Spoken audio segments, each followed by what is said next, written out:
Hi, SOCA1010 students. This is Julia. I'm back again to give you the lecture for this week. You'll remember me from the week 2 lecture on sociological theory. So I'm hoping that this week's lecture will be a little bit less dense. I'm actually going to make sure that it is. So this week we're going to be talking about globalization and social change, and I've grabbed 2 images here that will hopefully give you a sense of the type of thing that I'm going to be speaking to you about. The first one is an image from someone sitting inside a Pizza Hut restaurant that looks out onto one of the ancient pyramids in Egypt, and I think that's an amazing example of the reach of globalization, having an American fast food chain right in front of this incredibly culturally significant monument in Northern Africa.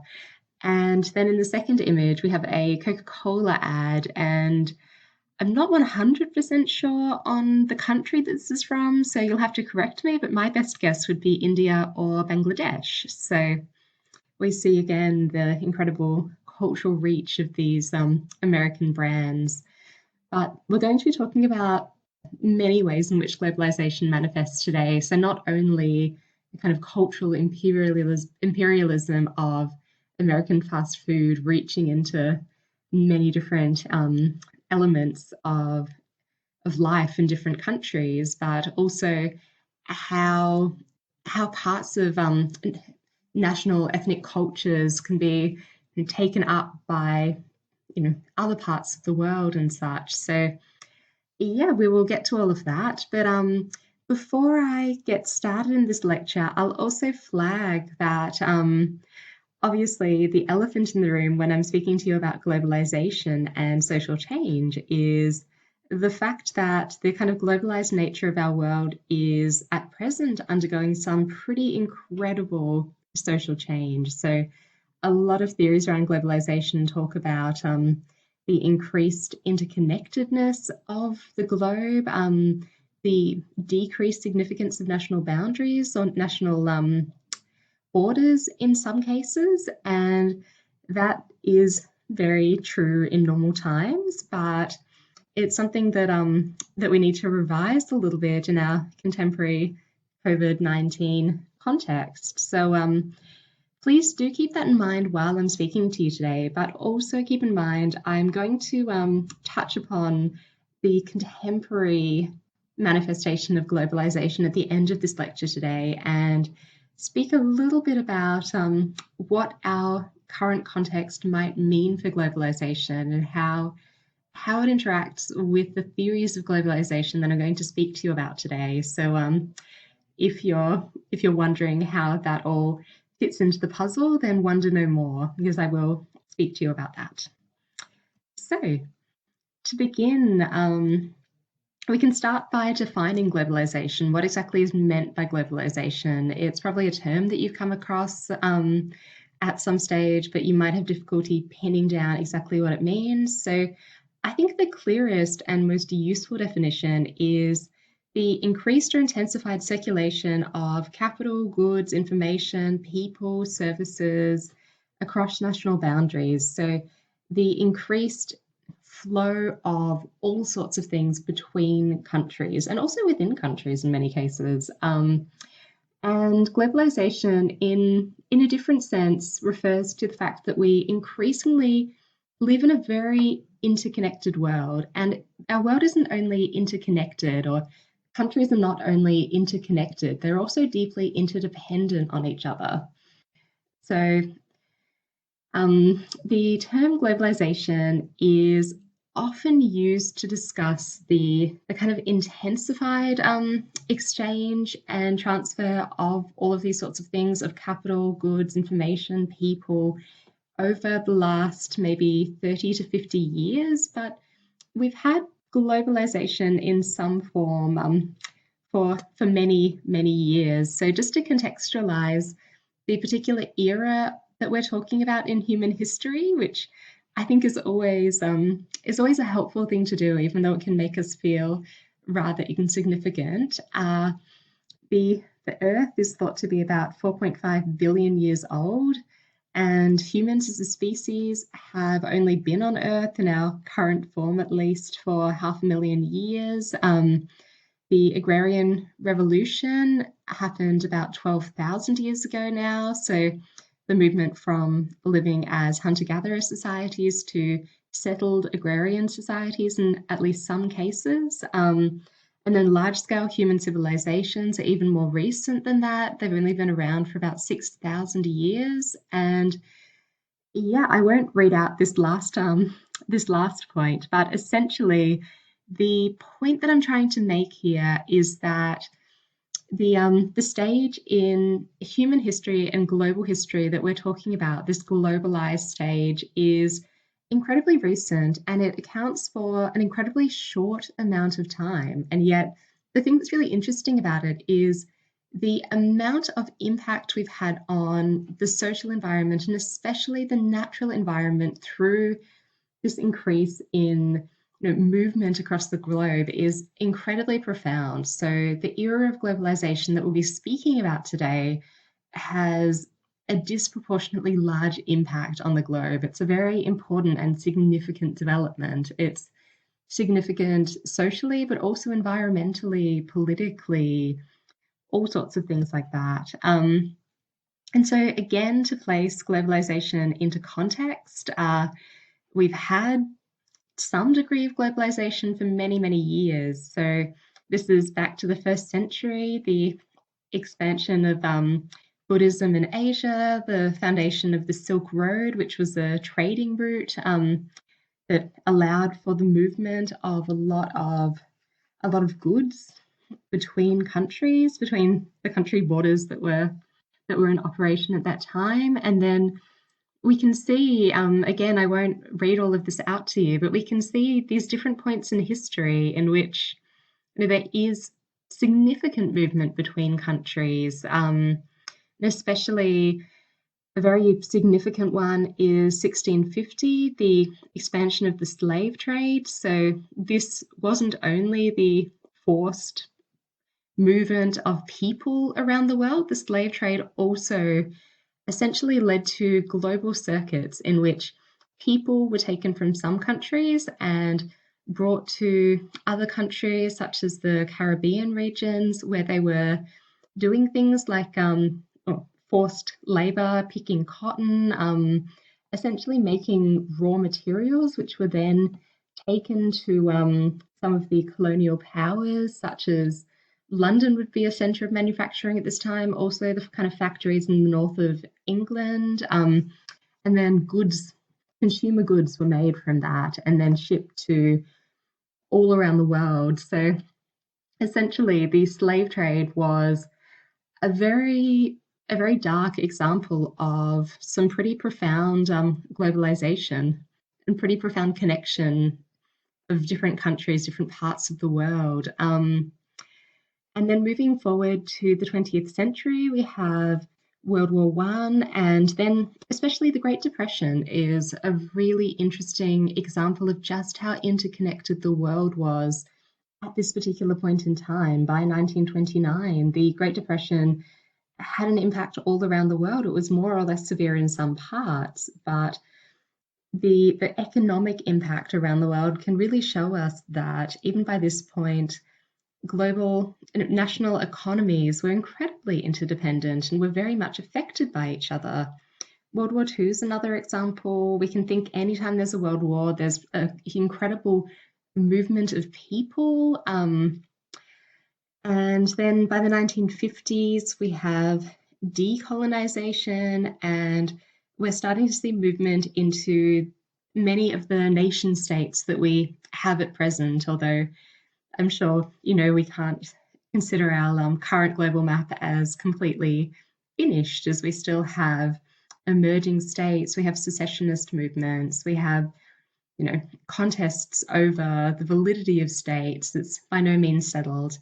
And then by 1989, we have the end of the Cold War, and we have at that point an incredible increase of global interconnectedness, because we have the kind of opening of the Iron Curtain that divided the Soviet Union from the rest of the world, and especially from its neighbours in Europe. So this was an incredible time of, you know, the globe starting to open up, and we have you know, the increasing significance of global kind of cooperative organizations and such, the UN, even things like the World Health Organization, which I think is in the front of all of our minds at this point.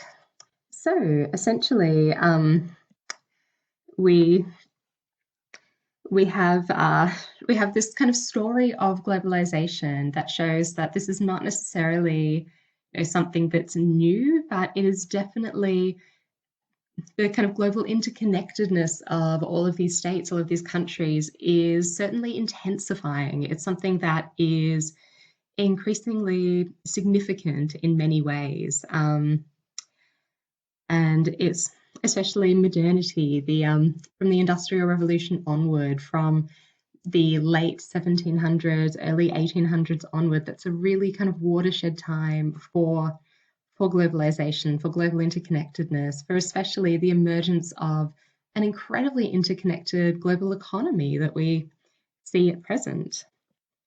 So, if we're trying to conceptualize what this global system looks like, especially the globalization on an economic level, then Immanuel Wallerstein's world systems theory is particularly helpful for this. So Wallerstein was focused on essentially trying to figure out how can we conceptualize the productive relationships between countries. And so he was working in kind of late 60s, early 70s, around this time.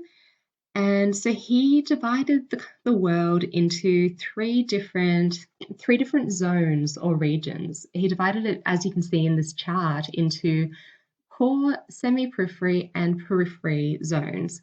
And so for him, the core zones were the most developed, the most industrialized countries this time. So these would generally be the colonial powers, or at this time, former colonial powers, England, Spain, places like that. And these countries were essentially the productive core of the world at this time. They were where all of the kind of final manufacturing was happening. So they were, you know, where consumer goods were being made. And then the periphery countries, these are what we can think of as developing countries, or countries within the global south in more contemporary language. And these are countries that are producing raw materials and have very cheap labor due to not having a minimum wage, having a very low minimum wage, having less regulation of their labor force. So essentially, in these countries, people were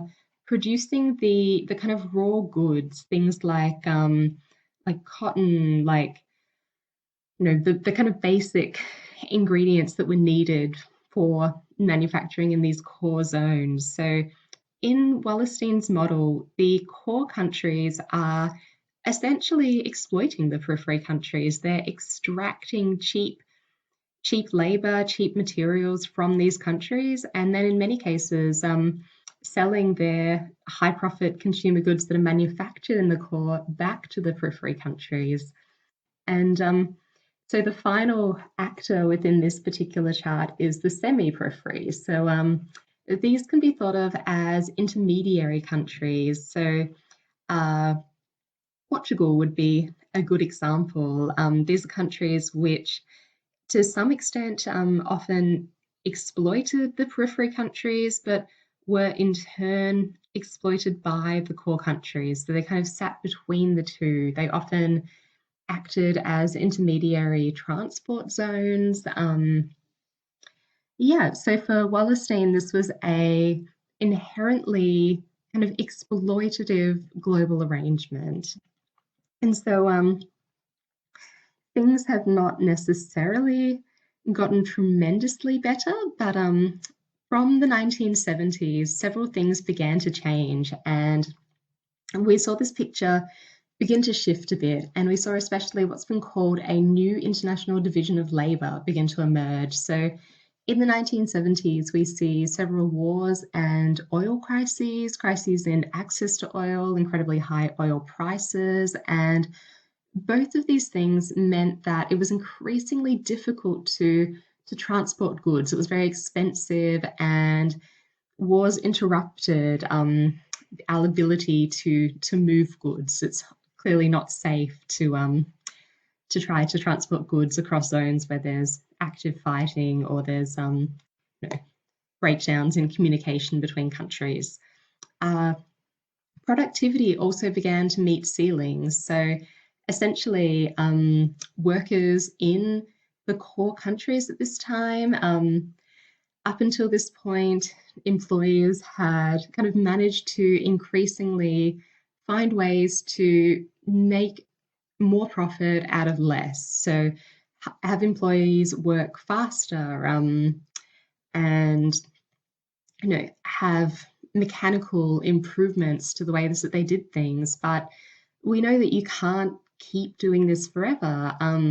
There's only, for instance, so quickly that you can make a cup of coffee if you're an absolutely fantastic barista.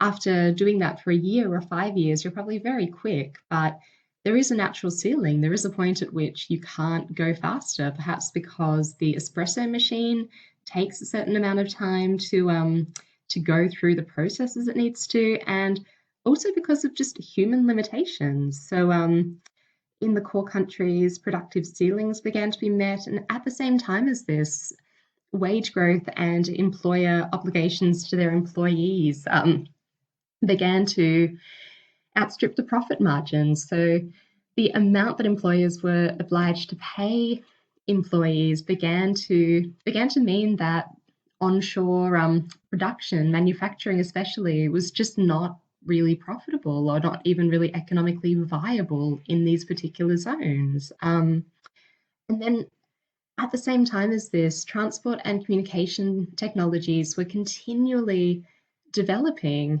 meaning that it was increasingly possible to run a factory, or at least oversee a factory in China, in Bangladesh, from the US.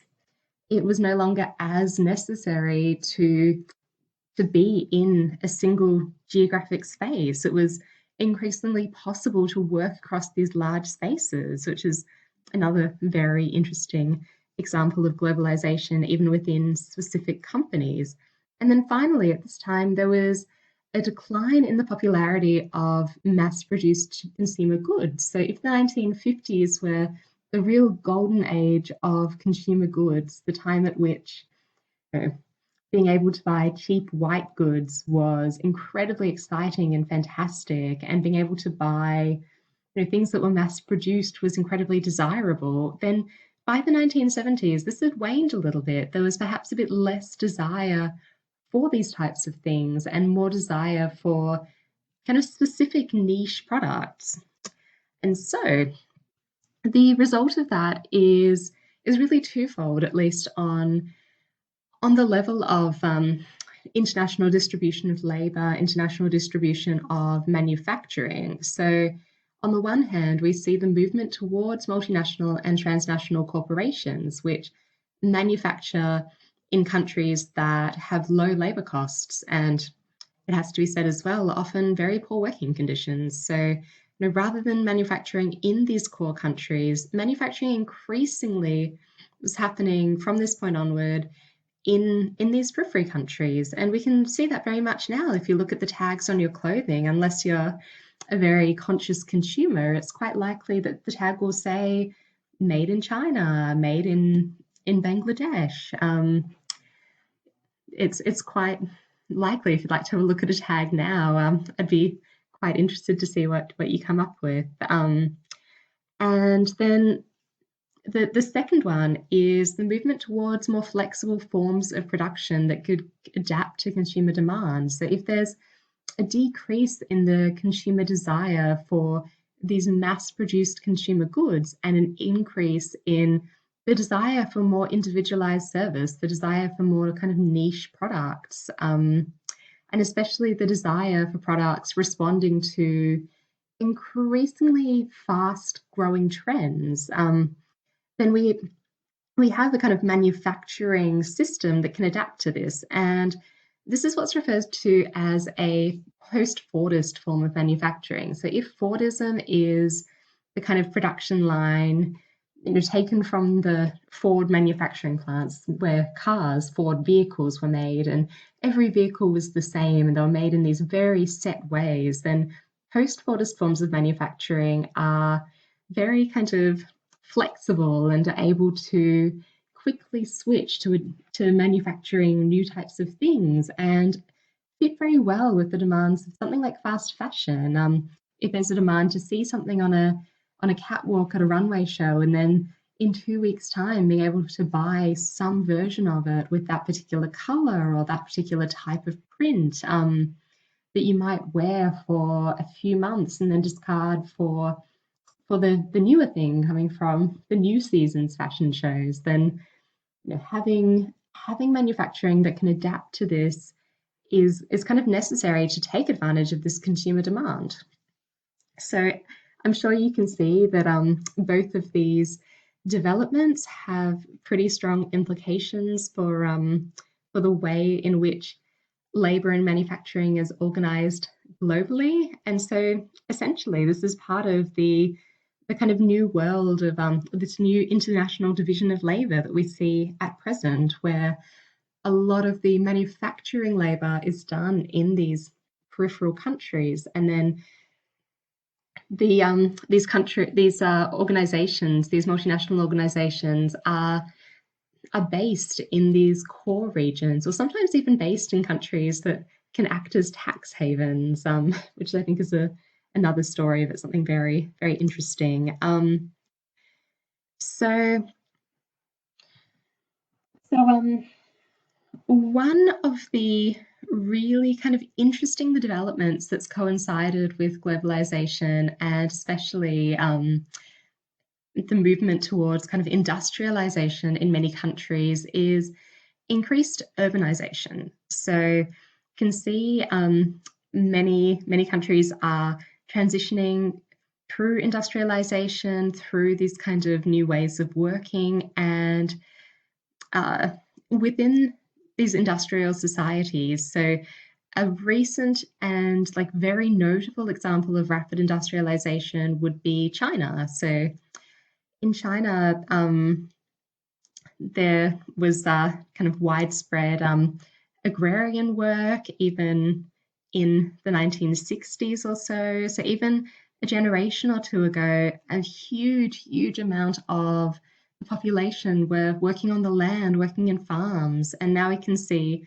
there's been a huge overhaul of this. And now the majority of the employed population are working in factories and offices and shops rather than agriculture. And because of this, there's a movement out of the country, out of these regional and rural areas and into cities.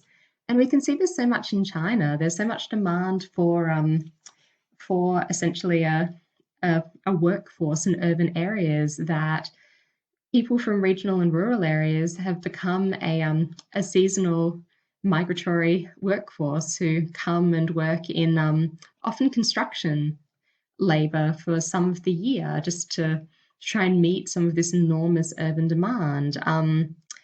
And so in these industrial societies, which is increasing amounts of the globe, there's life kind of concentrated in cities, and rather than living in kind of smaller communities, there's increasingly people living within these impersonal, anonymous, enormous cities. So we have a photo here of Shanghai at night with a population of approximately 20 million people. So you can imagine trying to make social connections there, or walking down the street, you'd probably not see anyone that you knew. There's an incredible sense of anonymity there. And at the same time as this, industrial societies are more and more the sites at which large-scale organizations are working. And so these organizations, by being mass employers, for instance, have more and more of an influence over people's lives. So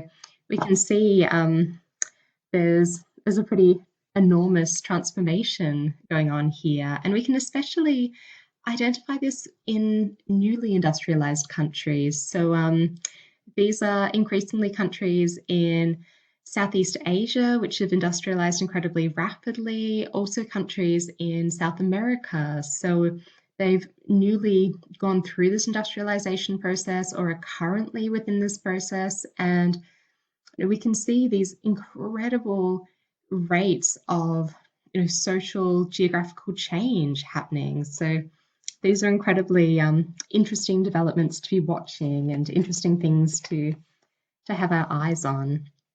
So we have many different ways that we can think about globalization and think about how globalization is developing. So we can go back to some of the processes that we've thought about through the use of through the work of their various theorists. So we can go back to Weber's idea of rationalization. So we can look at the way in which our lives, due to all going through this industrialization process, due to working in increasingly similar ways, organizing around similar places, such as kind of urban cityscapes and urban life. There's an incredible transnational standardization of our lives. So if you go to another country, there's things that are incredibly different. And I think looking at those differences is one of the really interesting parts of being someone who lives in a single country. So you can go to another country and identify what are the small differences. But alongside that, there's an incredible amount of similarity. You can walk into a store almost anywhere in the world and buy a Coke or a Pepsi, depending on what particular store it is. And there's similarities at so many levels. There's also the process of commodification. So increasingly, there's a tendency for aspects of social life to be treated as things that can be bought and can be sold. So the spread of online dating sites around the world is an example of this, but there's many, many others.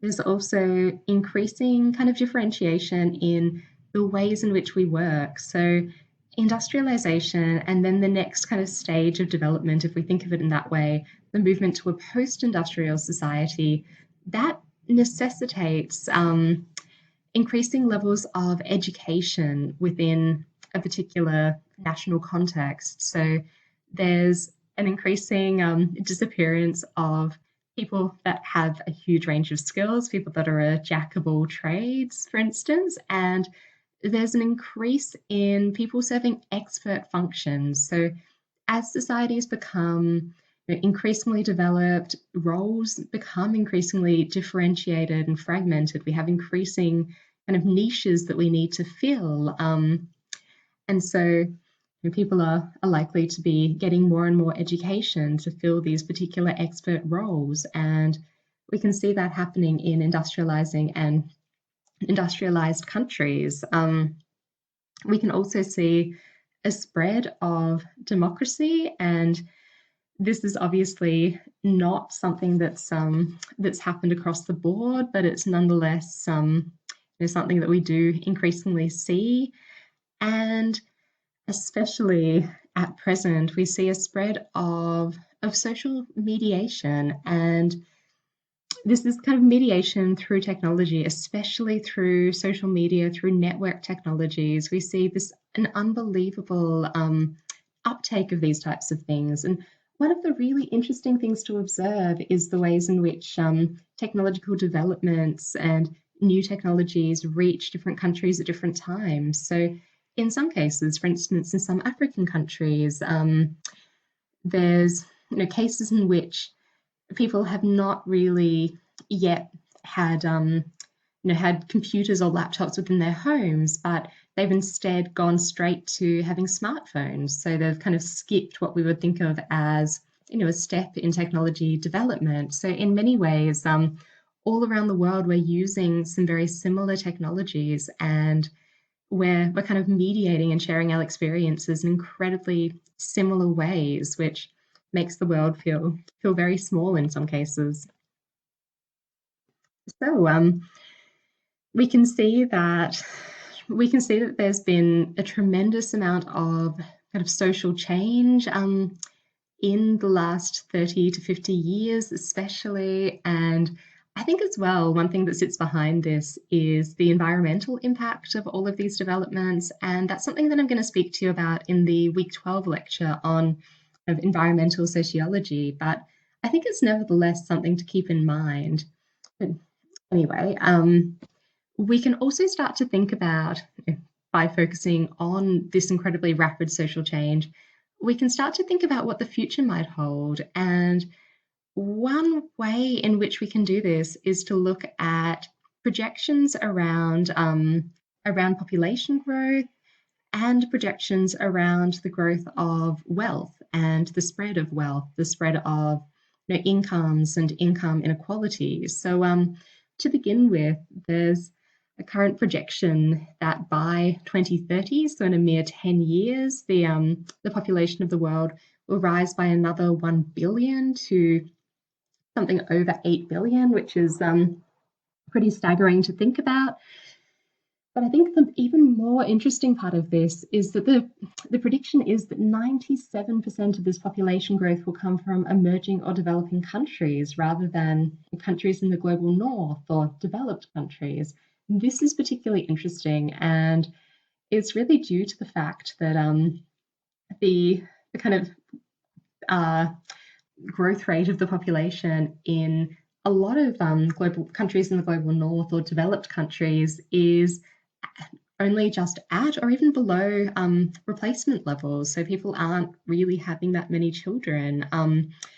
There's also, because people are living longer, going to be more and more proportions of the population aged over 65. So we have incredible demographic shifts going on at present. We're going to have a very young population in some countries. So especially in developing countries, there's going to be quite a large proportion of younger people. And then in many developed countries in the global north, there's going to be a huge proportion of older people, of people aged over 65. And then there's also incredibly rapidly rising inequality. So that's something to be watching in terms of the global distribution of wealth. That's I think something that we can kind of focus on and consider. We can also look at ethnocentric identity claims, or essentially forms of identity related to ethnicity, and how in some cases ideas of ethnicity are changing, and then in others there's a return to kind of very fundamentalist ideas about ethnicity and about identity. And this is an interesting space for us to be watching. So I'm going to pause here just because I think I've been talking to you for quite a long time. But then when I return, I'll speak to you a bit about how some of the theorists that we are covering in this course have understood globalization and what they think of as precipitating different forms of globalization, and how we can understand some of the outcomes of globalization. So I will pause here, and maybe we can all go and get a cup of tea or coffee and then reconvene with the next video.